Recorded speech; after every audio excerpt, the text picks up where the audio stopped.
Hola, mi nombre es Matías Cortella Neret y voy a presentar sobre aspectos ortopédicos de parálisis cerebral. Mi tutora para este seminario fue la doctora María Jesús Figueroa, subespecialista en neuroortopedia infantil. Los objetivos de este seminario serán entender cómo se producen las alteraciones musculoesqueléticas en la parálisis cerebral, entender cómo impactan en la función y la marcha de los pacientes, aprender a identificar su impacto a través de una buena historia clínica, realizar una correcta anamnesis en parálisis cerebral, aprender a realizar el examen físico en parálisis cerebral, utilizar herramientas diagnósticas en parálisis cerebral y conocer el manejo o tratamiento de alteraciones musculoesqueléticas en la parálisis cerebral. La parálisis cerebral describe un grupo de trastornos permanentes del desarrollo del movimiento y la postura que causan limitaciones en la actividad atribuidos a alteraciones no progresivas ocurridas en el cerebro en desarrollo del feto o del lactante. Los trastornos motores de la parálisis cerebral suelen ir acompañados de alteraciones de la sensibilidad, la percepción, la cognición, la comunicación y el comportamiento, así como de epilepsia y problemas musculoesqueléticos secundarios. En resumen, se podría decir que la parálisis cerebral es una encefalopatía no progresiva que genera un trastorno neuromusculoesquelético. No es un diagnóstico per se, sino que tiene varias formas de manifestación. Para que un trastorno neuromusculoesquelético sea causa de parálisis cerebral, la lesión debe cumplir ciertos requisitos.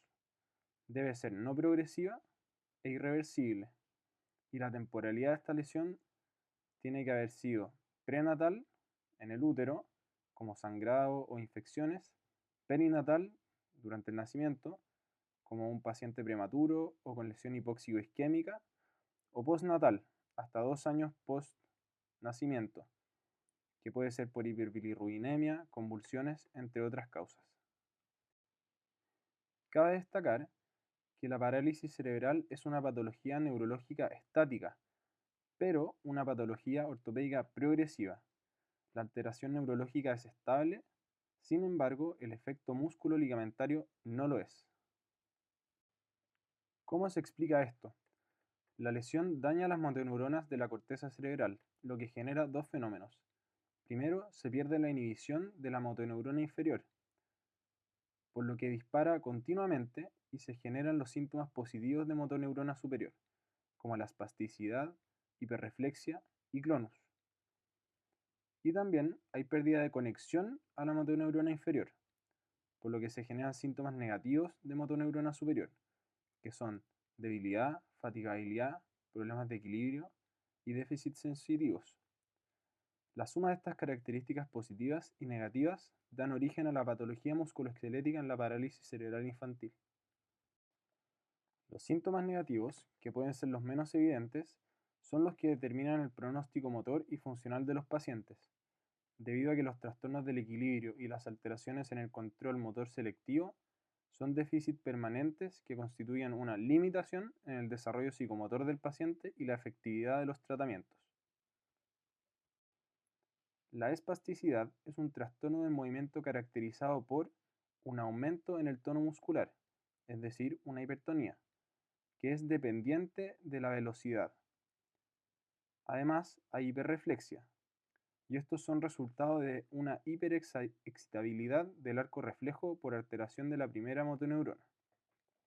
Clínicamente, es la respuesta anormal al estiramiento muscular pasivo. Y esta respuesta normal se puede dar en dos formas: que haya un mayor aumento de resistencia a mayor velocidad de estrechamiento del músculo, o que sobre cierta velocidad o rango articular de estrechamiento se produzca un aumento brusco de la resistencia. Por otro lado, el control motor selectivo se define como la capacidad para aislar el movimiento requerido, es decir, generar contracciones musculares sin que aparezcan movimientos sobreañadidos. En la parálisis cerebral hay un déficit de control motor selectivo, que contribuye a un déficit motor y alteraciones de la marcha. Es por esto que los pacientes tienen dificultad para controlar y aislar movimientos. Ahora, ¿por qué es importante que revisemos este tema? Porque la parálisis cerebral es la causa de discapacidad física más común en la infancia. y es bastante frecuente. Se ve en 1,6 cada 10.000 recién nacidos vivos en países desarrollados y casi el doble en países en vías de desarrollo, como Chile. Actualmente hay más adultos con parálisis cerebral que niños con parálisis cerebral. Los factores de riesgo más importantes para desarrollar parálisis cerebral son embarazos gemelares, bajo peso de nacimiento y un Apgar disminuido. Se asocia con bastante frecuencia a trastornos visuales, discapacidad intelectual y síndromes convulsivos. Es importante saber esto porque el dolor y la incomodidad que genera la alteración musculoesquelética en la parálisis cerebral empeora síndromes convulsivos y empeora la espasticidad. Por eso es importante manejar estas alteraciones de manera adecuada. Hay hartas condiciones más asociadas a la parálisis cerebral, como trastornos de glutorios, constipación, desnutrición, malnutrición, trastornos de crecimiento, incontinencia urinaria e infecciones urinarias recurrentes. Y por todas estas condiciones es que es necesario que un equipo gigantesco de profesionales de la salud, médico y no médico, atiendan a estos pacientes, entre los cuales estamos nosotros. ¿Qué es lo que específicamente ven los ortopedistas? Lo más frecuente son alteraciones del pie, la cadera y la columna, y también alteraciones en las rodillas y las extremidades superiores, que varían en su frecuencia según los tipos de parálisis cerebral que hay. La parálisis cerebral se puede clasificar según el trastorno motor dominante, según su topografía o lateralidad y según la capacidad motora de los pacientes. En la clasificación según el trastorno motor dominante está la categoría espástica, que puede ser uni o bilateral, la disquinética, que puede ser distónica o coreotetósica, y la táxica. La espástica se asocia a lesiones en la vía piramidal, la disquinética la vía extrapiramidal y la táxica a lesiones en el cerebelo. Además, está la afectación topográfica de la parálisis cerebral, que se dividía tradicionalmente en hemiparesia, diparesia o tetraparesia. Incluso se consideraban las formas de monoparesia o triparesia, pero se cuestionó la validez de dichas subdivisiones sobre todo por las formas de diparesia o tetraparesia, dado que resultaba muy subjetivo determinar el grado de afectación de los miembros superiores respecto a los inferiores para clasificarlo en uno de los dos tipos. Por ello, aunque ahora se acepta que el subtipo espástico pueda denominarse con el número de extremidades afectadas, se pone el acento en clasificar solo dos tipos de clasificación en función de la topografía, unilateral o bilateral.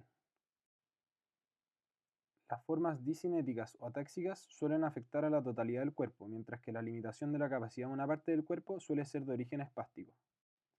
Es así como la forma más frecuente de parálisis cerebral es la espástica bilateral, siendo la espasticidad la causa de las deformidades ortopédicas.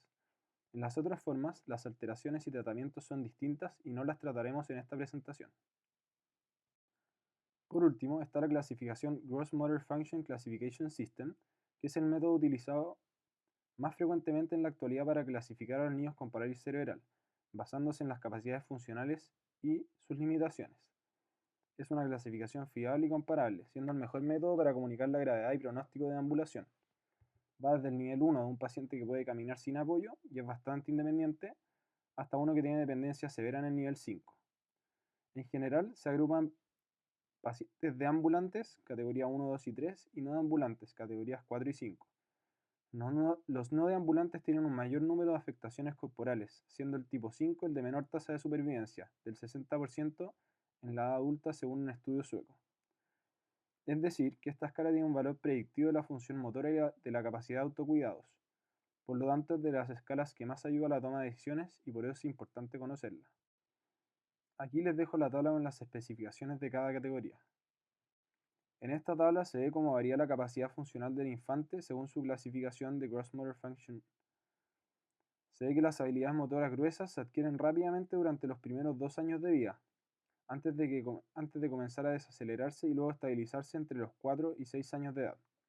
Entre los 6 y 12 años, la función motora gruesa se deteriora en los niveles 3, 4 y 5, lo cual coincide con el brote de crecimiento puberal y la progresión de las deformidades musculoesqueléticas.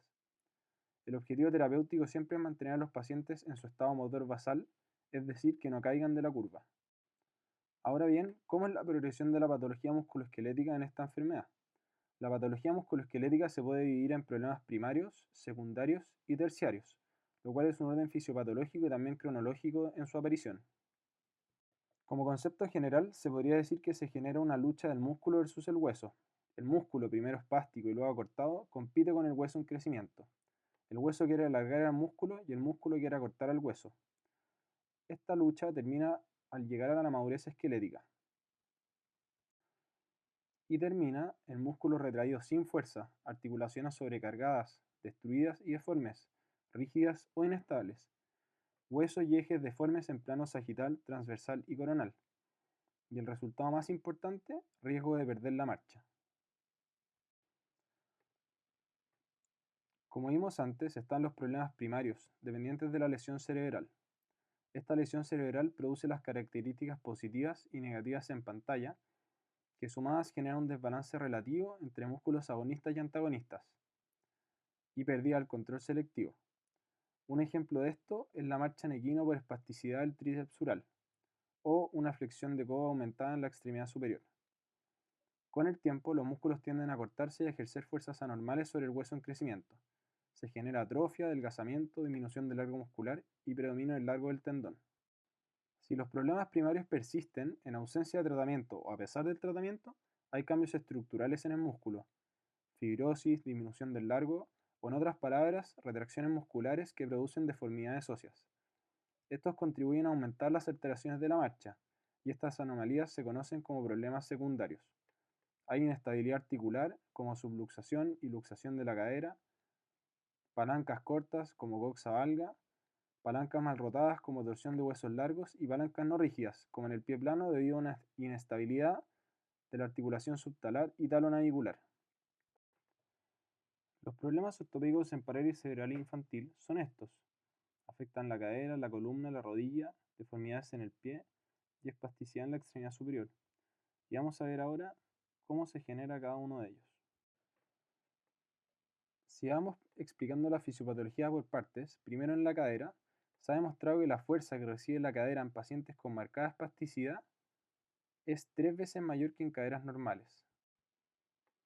El primer fenómeno es la fase muscular, donde hay espasticidad de los aductores y flexores de cadera y por debilidad relativa de extensores y abductores, hacen una deformidad ósea progresiva, con mayor anteversión y valgo del cuello femoral, donde se produce la fase femoral.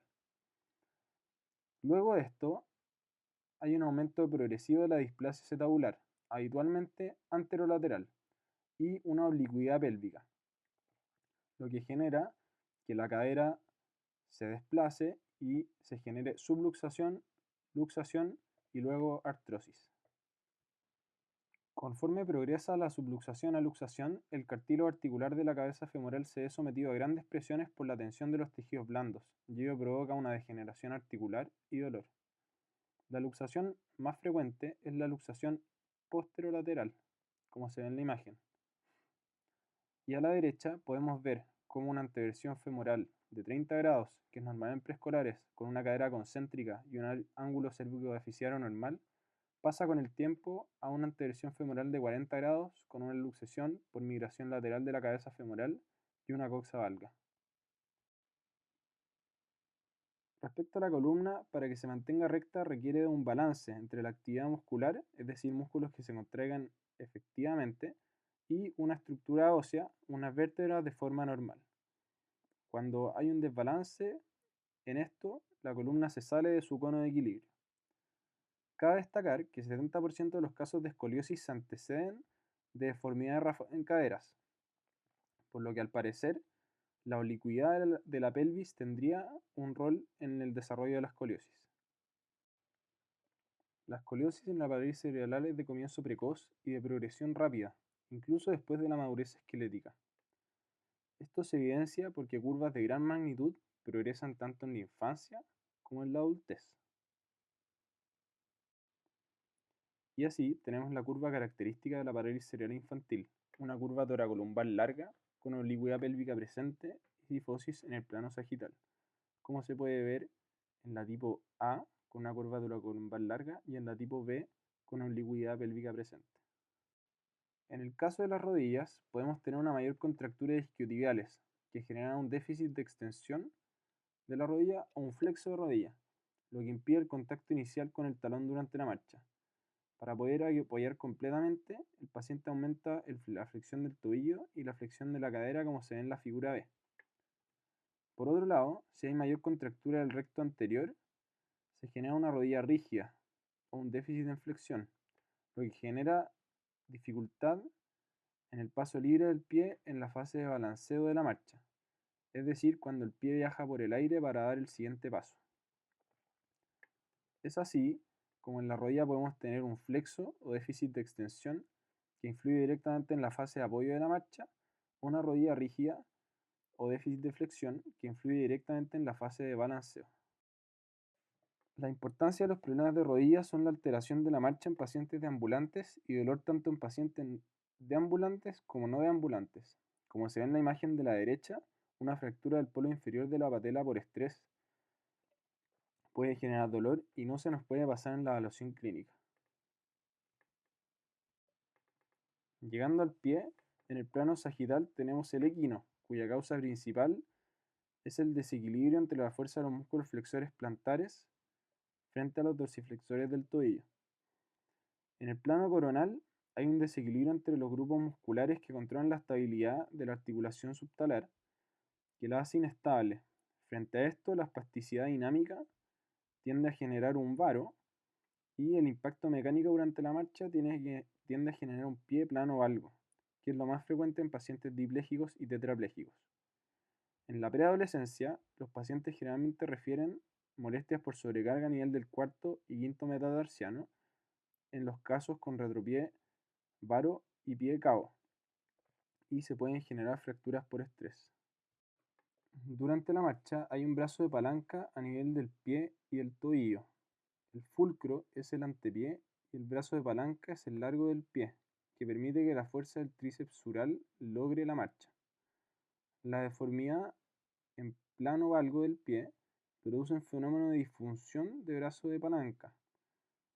Hay un acortamiento del brazo de palanca debido a la rotación tibial externa y a la deformidad del pie. Además, debido a la inestabilidad talonavicular, el fulcro del pie ya no es estable y se pierde la rigidez del brazo de palanca. Esto disminuye el momento del par de fuerzas de flexión plantar y extensión de la rodilla, predisponiendo a los pacientes hacia una marcha agachada o en triple flexión, a la vez que introduce un momento valguizante patológico a nivel de la rodilla. El colapso medial del pie contribuye asimismo a la marcha en triple flexo porque condiciona la pérdida de rigidez del brazo de palanca normal, y con ello disminuye la extensión de rodilla en la fase de apoyo. Cabe destacar que estas deformidades del pie son evolutivas. Un equinovaro severo a los 2 años puede pasar a pie plano algo severo a los 12 años. Por último, la espasticidad en la extremidad superior en general produce una aducción y rotación interna del hombro, una flexión en el codo, una pronación en el antebrazo, una flexión en la muñeca y en los dedos, y un pulgar aducto. Ya habiendo descrito las anomalías secundarias en la parálisis cerebral, finalmente hablamos de anomalías terciarias, para referirnos a las alteraciones que se producen de forma voluntaria en un intento de compensar los efectos patológicos de las anomalías primarias y secundarias, con el fin de mejorar la calidad de la marcha. El ejemplo más gráfico de esto es la marcha agazapada, donde se produce flexión de rodilla durante la marcha debido al equino de tobillo, que luego se puede volver plano o algo, y son solo adaptaciones del niño con parálisis cerebral infantil para mantener la marcha. Además, puede haber un desnivel pelviano o escoliosis. Es relevante conocer cómo se relacionan las alteraciones ortopédicas con la capacidad motora de los pacientes. Se ha visto que a mayor gross motor function hay mayor displasia, subluxación y luxación de cadera, y mayor prevalencia, severidad y progresión de escoliosis. En la cadera son los pacientes con tetraplegia y no deambulantes los que tienen mayor frecuencia de subluxación y luxación de caderas, las barras en rojo. Los tipos 3, 4 y 5 tienen mayor riesgo relativo que los tipos 2 para desarrollar desplazamiento de la cadera. Por el lado de la escoliosis, se ha visto que la prevalencia en pacientes que no caminan es mucho mayor que en pacientes que sí caminan. Así es como se puede ver que en el grupo 5 de la clasificación, 3/4 a los 20 años tienen curvas sobre 40 grados, siendo que solamente 8% tenía más de 40 grados a los 5 años. Es decir, en este grupo se produce una progresión súper importante. A medida que los pacientes crecen, se ve que la espasticidad disminuye desde los 5 años en adelante y aumentan las contracturas. Además, por el crecimiento puberal especialmente, empeoran los brazos de palanca entre el hueso y el músculo, ya que los huesos crecen y los músculos no. Esto genera una disminución del rango articular. Entonces se ve como esta paciente a los 10 años tenía una marcha con la rodilla una buena extensión y buena flexión. Sin embargo, a medida que va creciendo, empieza a desarrollar esta marcha agazapada con dorsiflexión de tobillo, flexión de rodilla y flexión de caderas. El objetivo terapéutico de los pacientes con parálisis cerebral es mantenerlos en su carril funcional. Subir de un carril funcional a otro, como se ve en la imagen, es súper difícil, pero sí se puede lograr mantenerlos. De manera general, en el manejo terapéutico, los problemas primarios requieren manejo activo de la espasticidad, los secundarios requieren cirugía ortopédica y los terciarios van a resolver espontáneamente al resolver los primarios y los secundarios. Para establecer el plan de tratamiento de cada paciente hay una serie de principios válidos para cualquier deformidad ortopédica que conlleve un trastorno de la marcha. Lo primero es reducir la espasticidad, segundo corregir las contracturas, tercero preservar los generados de fuerza y cuarto corregir las disfunciones en el brazo de palanca.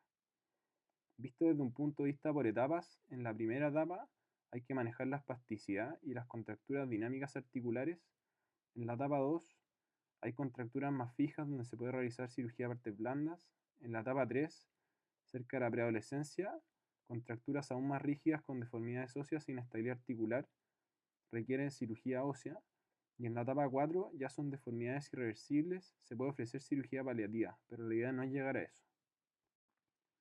Los objetivos terapéuticos son obtener máxima independencia, optimizar el desarrollo motor, cognitivo y comunicacional, prevenir problemas secundarios y minimizar complicaciones, y lograr confort, buena posición y facilitar los cuidados de estos pacientes.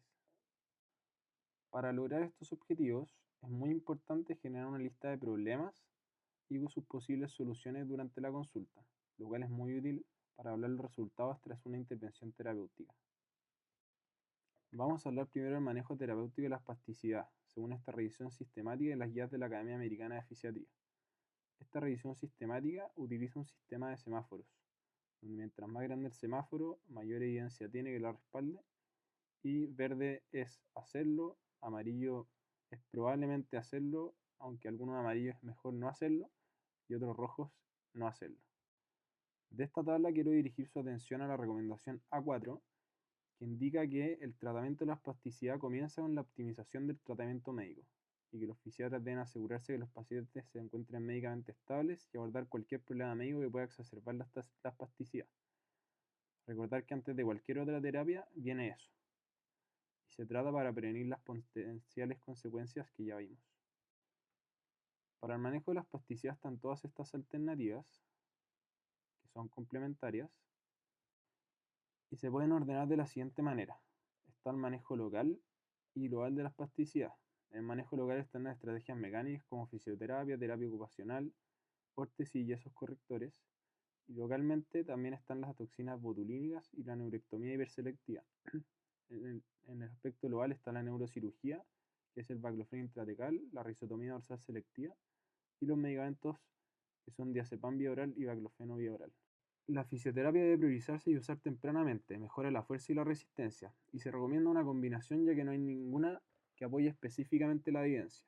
Actualmente están enfocados en la funcionalidad y se están aplicando terapias más innovadoras que apuestan a la neuroplasticidad y la reorganización de la corteza motora, tales como terapia en espejo o realidad virtual, y se puede ver que todas estas tienen una evidencia que apoya a hacerlas. Respecto a la órtesis y yesos correctores, son mejor en combinación con la toxina botulínica, ya que la toxina botulínica facilita la adaptación a estas. El yeso mejora la flexibilidad a través del estiramiento sostenido, aumenta el ROM antes de generar la espasticidad del músculo. Y la órtesis mejora el posicionamiento de la extremidad. Y aquí se puede ver cómo la toxina botulínica más el yeso tiene buena evidencia para mejorar el rango pasivo. En la extremidad superior, las órtesis se usan para prevenir contracturas y deformidades y para mejorar el posicionamiento en el espacio, por lo tanto mejorando la función. Se puede ver que tienen evidencia moderada para usar órtesis en la noche. El yeso corrector es útil en la contractura en equino, al estirar gradualmente el músculo adecuado al tobillo y el pie a la órtesis. La órtesis es un soporte externo que mejora la estabilidad durante la marcha. El ankle foot orthosis es la más usada y mejora la velocidad de marcha.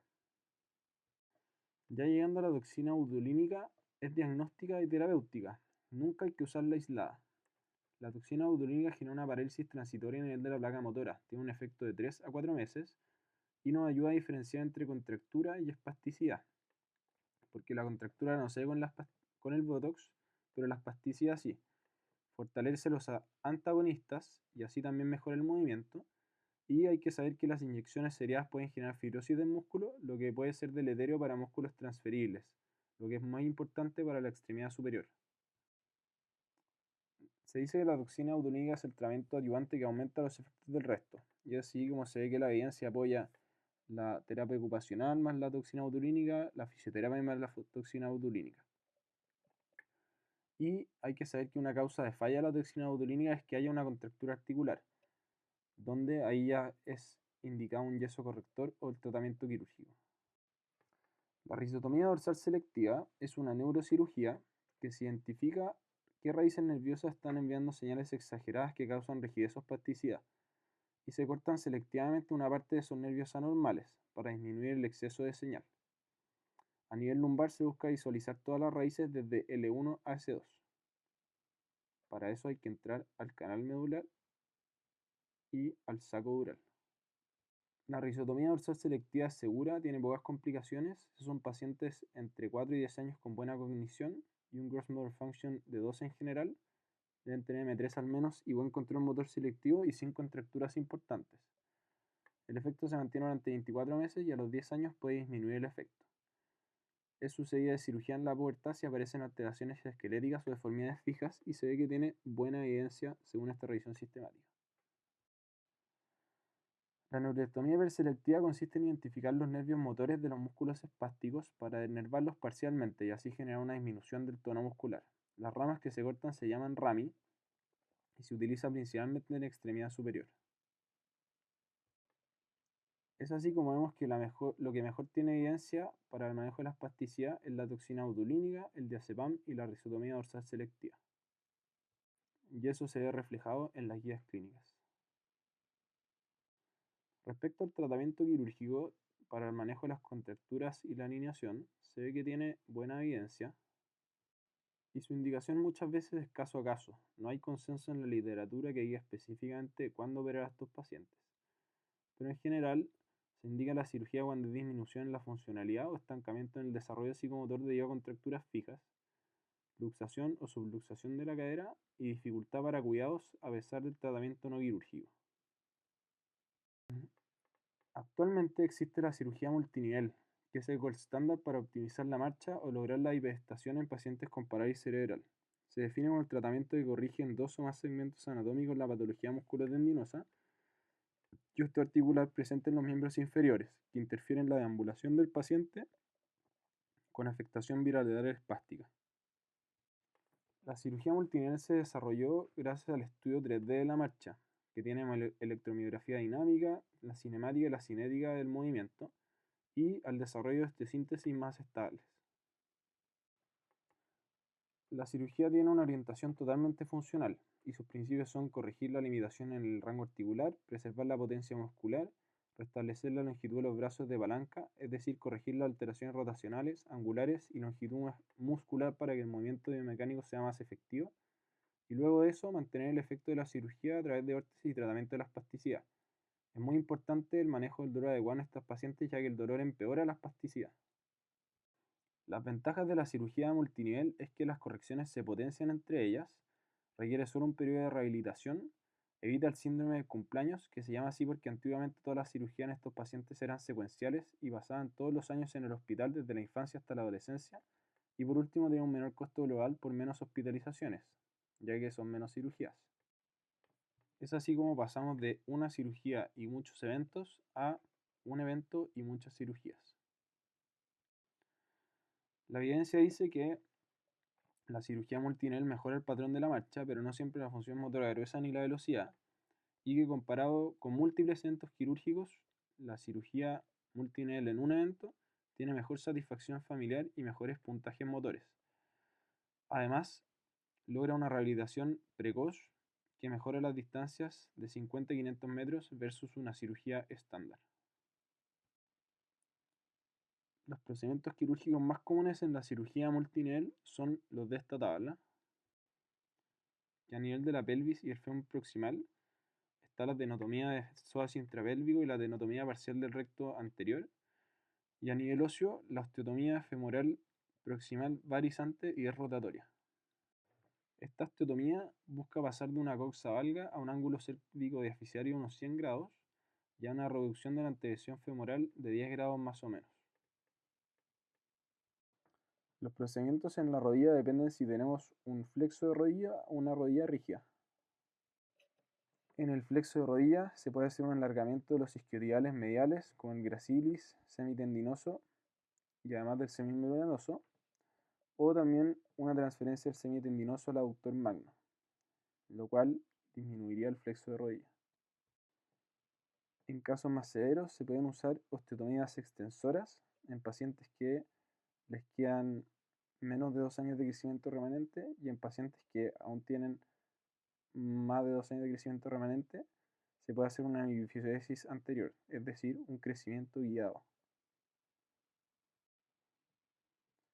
Por otro lado, en la rodilla rígida se debe alargar el tendón del recto femoral, lo cual se puede hacer una resección, es decir, sacarlo solamente el tendón distal, o una transferencia del recto femoral a los isquiotibiales, al gracilis o al semitendinoso.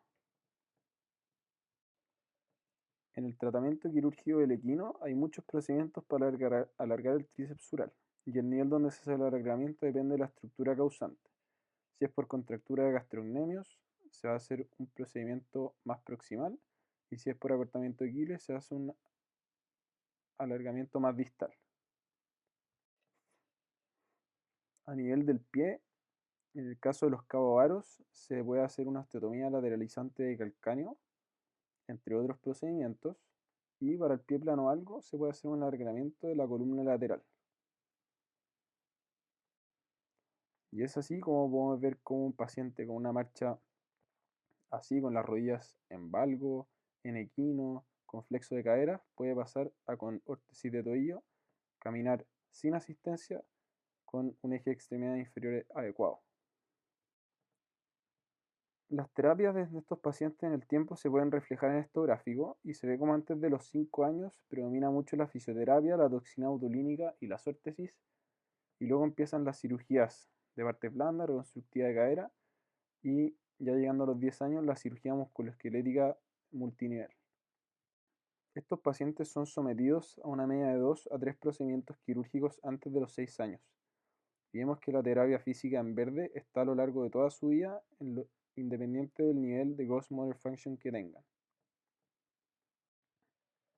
Ahora, ¿cómo evaluamos y tomamos decisiones terapéuticas en estos pacientes, habiendo un espectro tan grande de capacidad funcional y motora? La planificación terapéutica debe ser basada en la llamada matriz diagnóstica de Davids.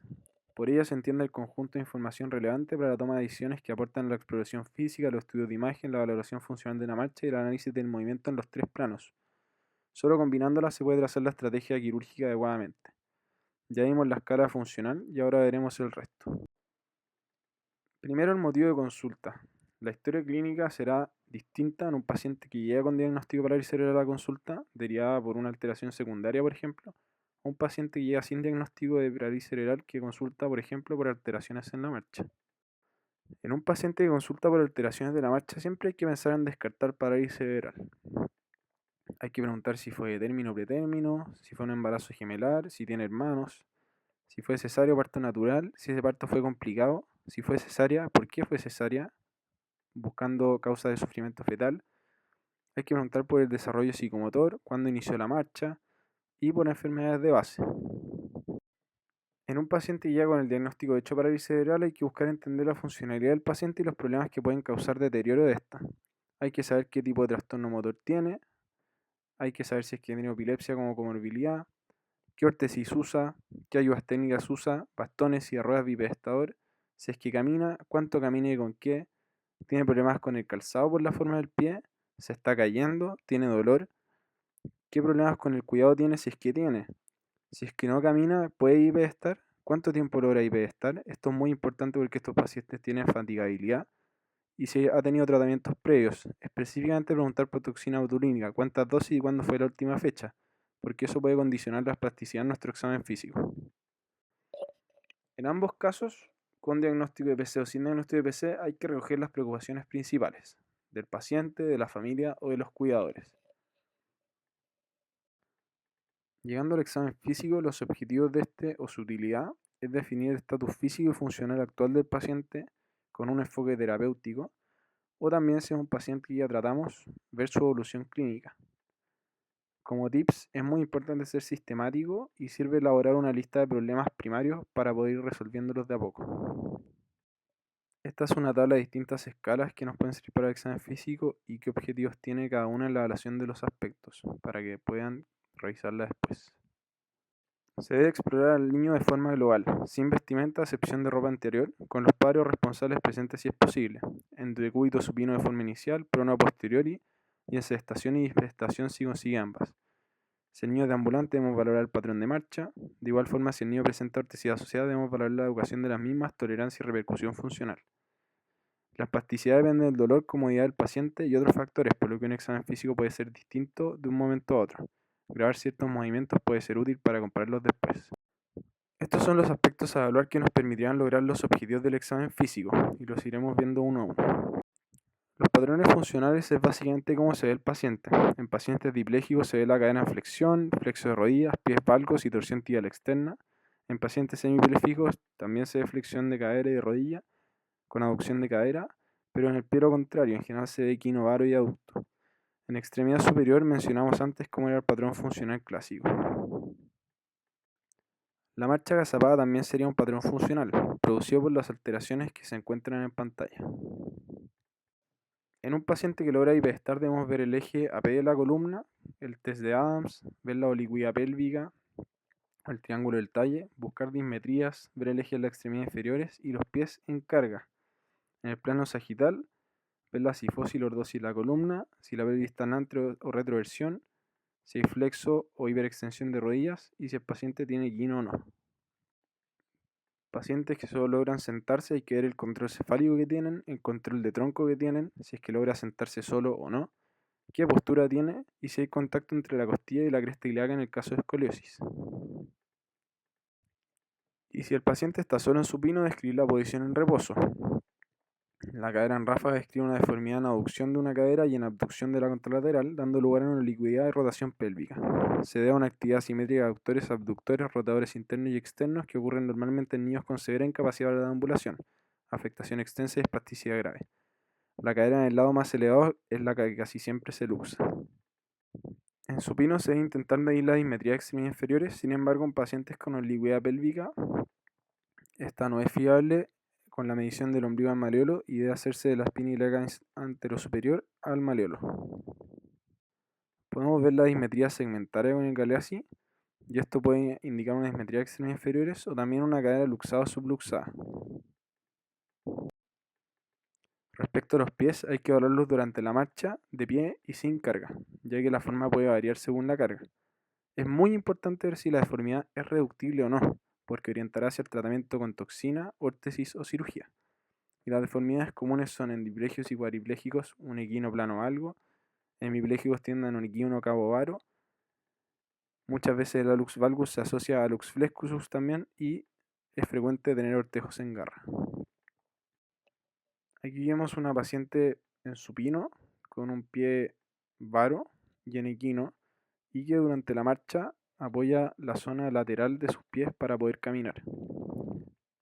Hay que fijarse en las zonas de la planta del pie si tiene hiperkeratosis o no. Para determinar si la deformidad del retropié en varo es primaria o un mecanismo de compensación, se emplea la prueba del bloque definida por Coleman. Se coloca un bloque de 1 centímetro bajo el borde lateral del pie de forma que permita el descenso del primer y el segundo radio. Si la deformidad en varo del retropié se corrige, el origen del varo puede atribuirse al antepié, generalmente con un componente de cabo asociado. Si por el contrario el retropié no corrige su posición, el varo es atribuible a una deformidad subtalar estructurada o una contractura establecida a nivel del músculo tibial posterior.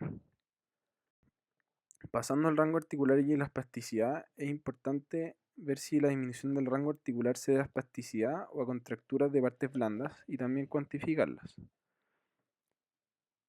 Para hablar de la espasticidad es importante conocer el clonus, el R1 catch precoz, la hiperreflexia y los espasmos musculares.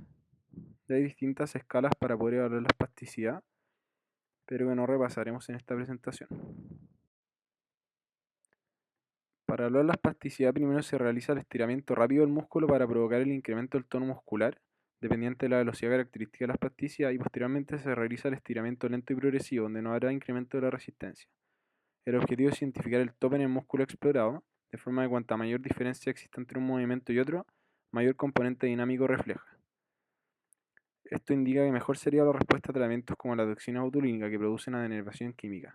Si la diferencia, por el contrario, fuera mínima, iría en favor de la existencia de una contractura muscular predominantemente fija con opciones terapéuticas más agresivas y de índole quirúrgico. Tenemos varios tests para evaluar las contracturas, la espasticidad y el rango articular en la extremidad inferior, que orden cráneo-caural y ordenidad de supino y en prono serían estas.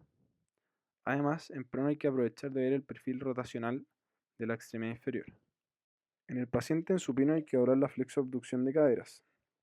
Más que el rango articular en las caderas, un rango asimétrico podría indicar una luxación o subluxación de cadera. El test de Thomas evalúa la contractura a nivel del hilo psoas. Se realiza un nivel de cúbito supino, se flectan ambas caderas y se estira solamente una. Dejar la otra flectada ayuda a eliminar la lordosis de la columna. Y hay que ver que el tilde de la pelvis esté neutro en el examen. Si es que la cadera que estiramos no logra llegar a los 0 grados y más bien se queda en más de 20 grados de flexión, se considera el test positivo, es decir, que hay una contractura del psoas. Aquí vemos un test de Thomas normal versus uno patológico. Y en caso de estar patológico, se recomendaría una cirugía de partes blandas del hilo psoas. El test de ángulo popliteo con corrección de pelviano sirve en caso de tener déficit de extensión de rodilla, diferenciar si es por contracturas isquiotibiales versus los flexores de cadera. La contractura de los flexores de cadera produce lordosis lumbar y tilta anterior de la pelvis, lo que tensa los isquiotibiales y puede generar déficit de extensión de la rodilla. Para eliminar ese efecto, hay que flectar la cadera contralateral a la evaluada. Si mejora el déficit de extensión más de 30 grados, significa que los flexores de cadera son responsables del déficit de extensión de la rodilla. Si no mejora, los isquiotibiales realmente están contracturados. Aquí otro dibujo ejemplo del test. El extensor lag no es para ver contractura, sino que es para ver la indemnidad del aparato extensor, para ver la función del aparato extensor, ya que en caso de contractura mantenida se pierde la fuerza y la extensión completa de rodilla, y eso puede ser por una patela alta. Llegando al tobillo, el test de Silverkeel se utiliza en pacientes con equino y sirve para diferenciar si hay contractura muscular de los gastrocnemios versus acortamiento del Aquiles. Se realiza con el nivel de cúbito supino, midiendo primero la dorsiflexión del tobillo con la rodilla en flexión de 90 grados y posteriormente con la rodilla en extensión. Si el ángulo obtenido es mayor con la rodilla en flexión, el equino depende del músculo gastrocnemio. Siempre que valoremos un tobillo equino es importante controlar la articulación subastragalina que tiene tendencia al valgo, con lo que mejora la dorsiflexión. Puede sobrevalorarse la capacidad de dorsiflexión si esta afectación no es tenida en cuenta. En otras palabras, si la dorsiflexión con la rodilla flectada es mayor que con la rodilla extendida, podríamos tener que cargar los gastrocnemios. Pero si es que la dorsiflexión es igual o solo un poco mejor, habría que alargar el Aquiles.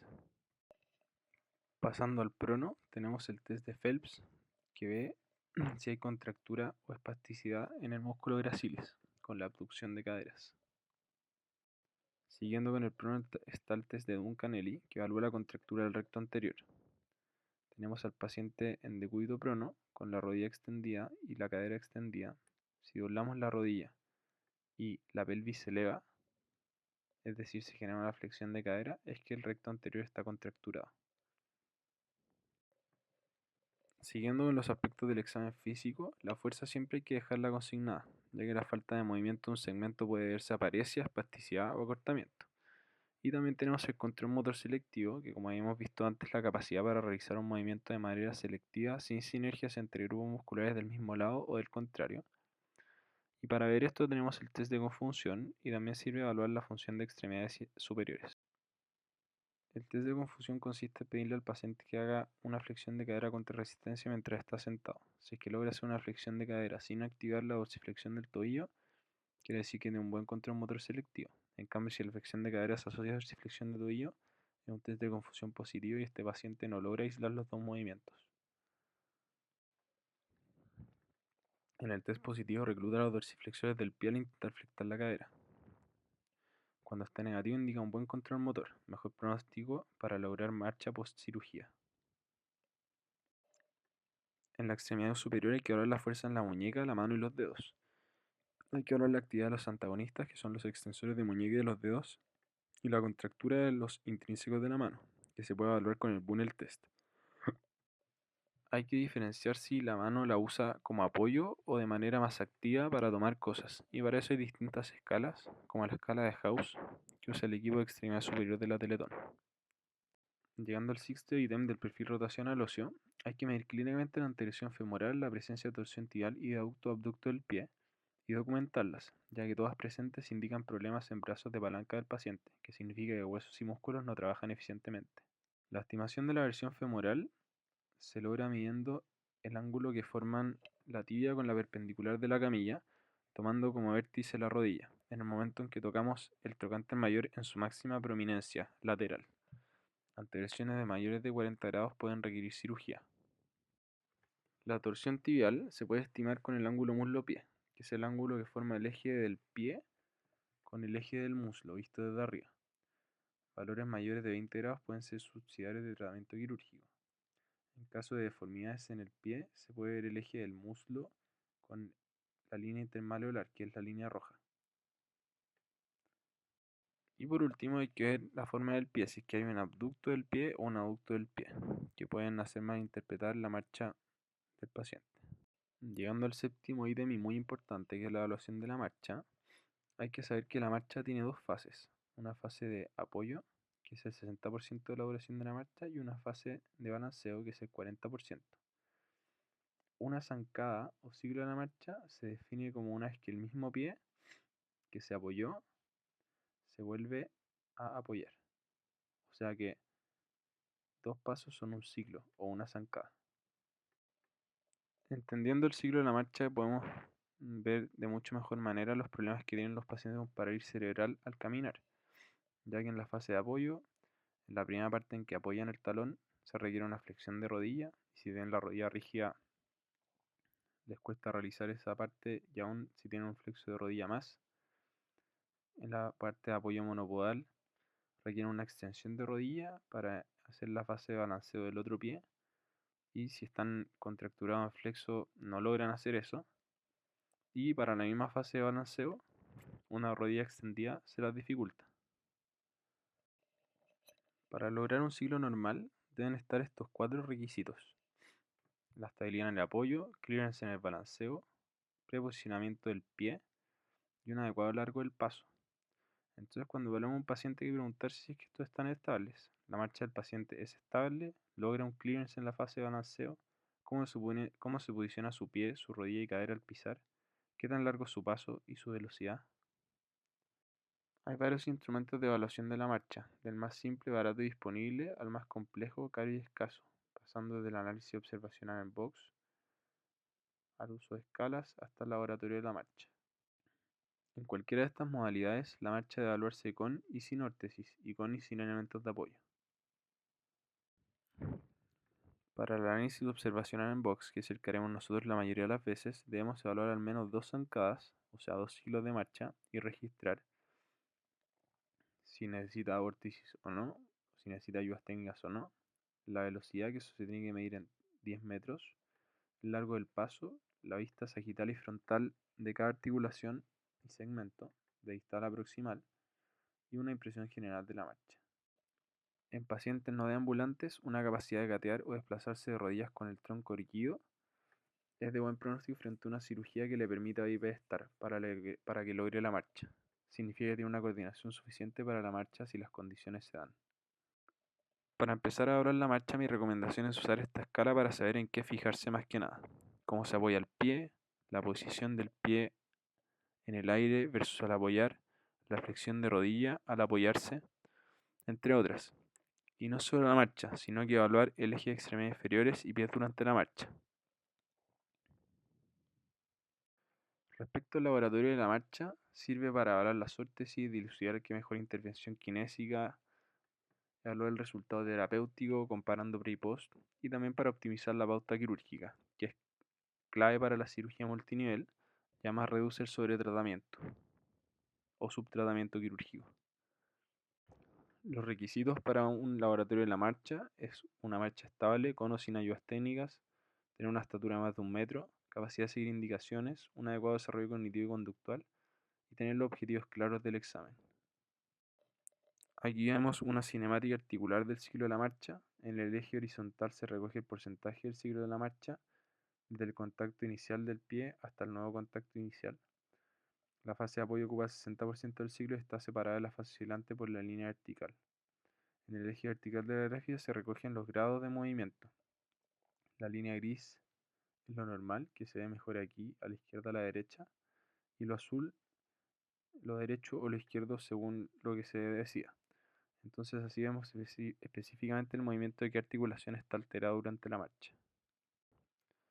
Además, el laboratorio en la marcha nos puede dar una electromiografía dinámica, que es una técnica que registra la actividad eléctrica de los músculos mientras el paciente camina en tiempo real. Forma parte del análisis tridimensional de la marcha y ayuda a entender cómo y cuándo se activan los músculos durante cada fase del ciclo de la marcha. Sirve para diagnóstico diferencial para diferenciar entre espasticidad, debilidad o falta de selectividad, identifica sobreactividad de los músculos y ayuda a ver el control selectivo del paciente. Habiendo terminado con el examen físico, hay que ver si es que es necesario pedir imágenes, a quiénes y qué imágenes pedimos.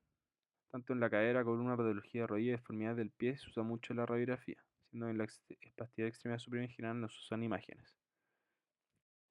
Primero, en la columna se debe pedir una radiografía de columna total a pie y lateral que incluya pelvis completa, o si eso no se puede, siempre tomar de pelvis con la de columna.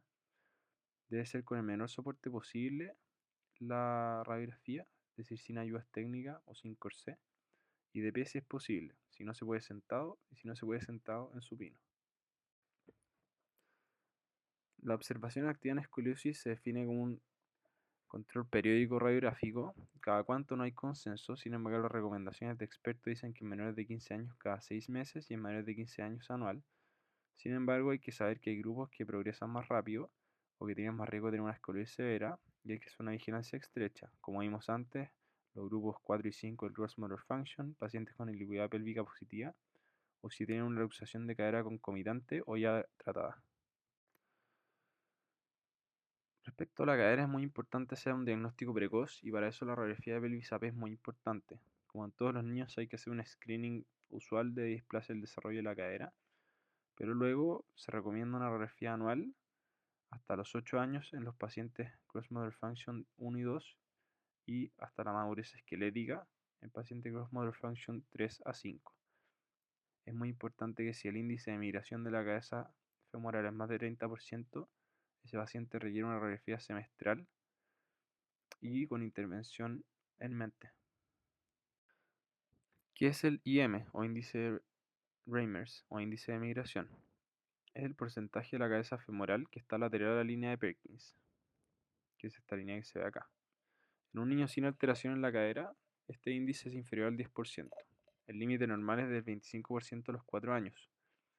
Un índice de migración mayor al 30% es considerado normal o una subluxación y más del 90% una luxación. Además del índice de Reimers, en la radiografía hay que ver el índice tabular. Y es muy importante además corregir el índice de Reimers por la oblicuidad pélvica, ya que cuando la oblicuidad pélvica es más de 5 grados, este índice de Reimers puede verse afectado y subestimado. Es muy importante que una cabeza luxada hacia anterior o posterior puede falsear el índice de Reimers. Hay que sospechar estas luxaciones si es que hay mucho dolor o una discrepancia en longitud de extremidades inferiores con un índice de Reimers normal o bajo. Sospechar en contractura en flexión o aumento de volumen anterior. Y en esos casos solicitar un TAC. En la evaluación radiológica del tobillo del pie hay que ver en la radiografía P el ángulo talo-calcáneo y el ángulo talo-primer metatarsiano, que nos ayuda en la reducción de la articulación talonavicular. En la radiografía lateral con carga hay que ver que la articulación talonavicular esté reducida, el eje talonavicular calcáneo y primer metatarsiano que es el ángulo de Meri, que sea de 0,5 grados, el ángulo talo-calcáneo lateral y el pitch calcáneo, que es este que se ve acá. Y es así como podemos identificar a través de la radiografía alteraciones en la forma del pie.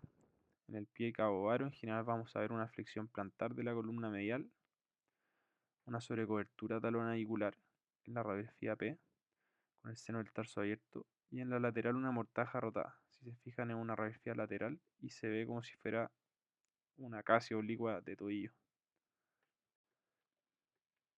Y en la radiografía de tobillo en un pie plano, valgo y equino, se puede ver acortamiento de la columna lateral en la radiografía P, con subluxación del navicular hacia dorso lateral.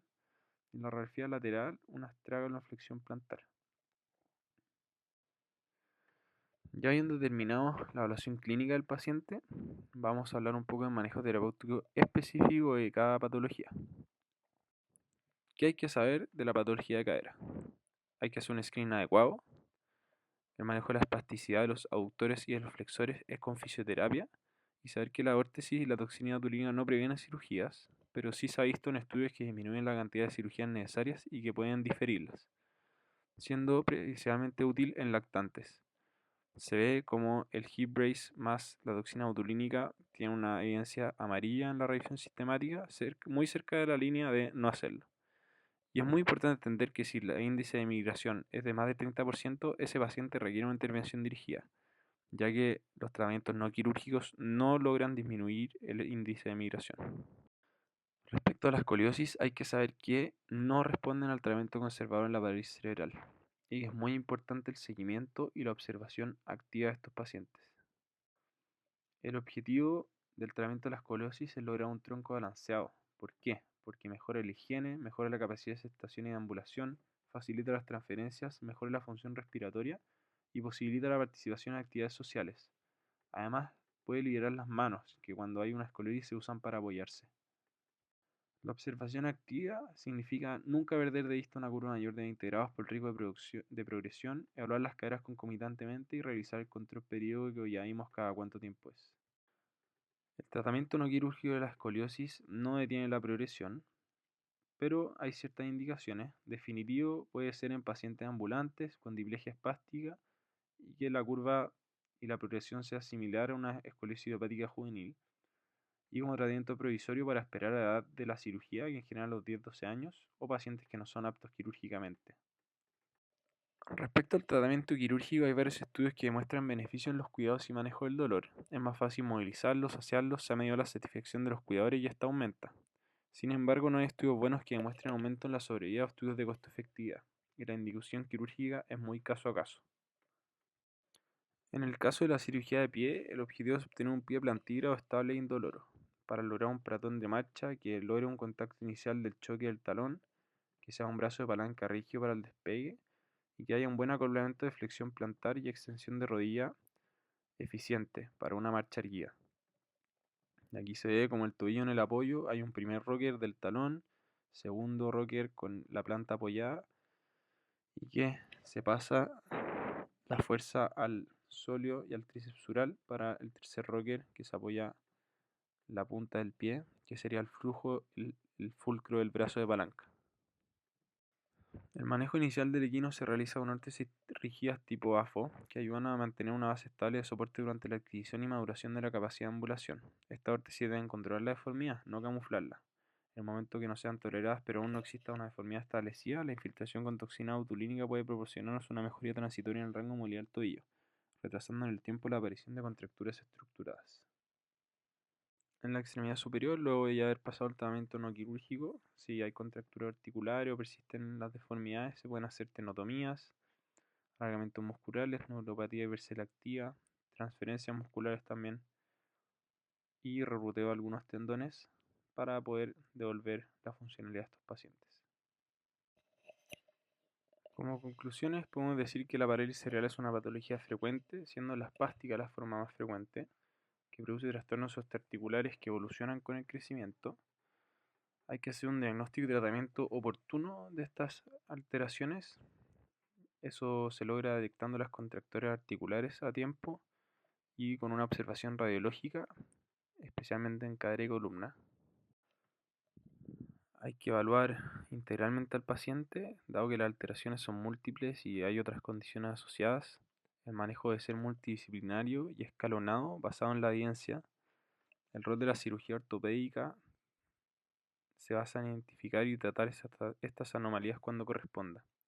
Y por último, manejar las expectativas del paciente, familia y cuidadores para poder hacer un buen balance entre lo que se ofrece, lo que se logra y lo que corresponde hacer. Para este seminario me basé principalmente en este libro, muy recomendado, y en las clases del curso de Neuroortopedia Esencial en Infancia y Adolescencia de la CHOT. Aquí está el resto de la bibliografía usada y muchas gracias por su atención.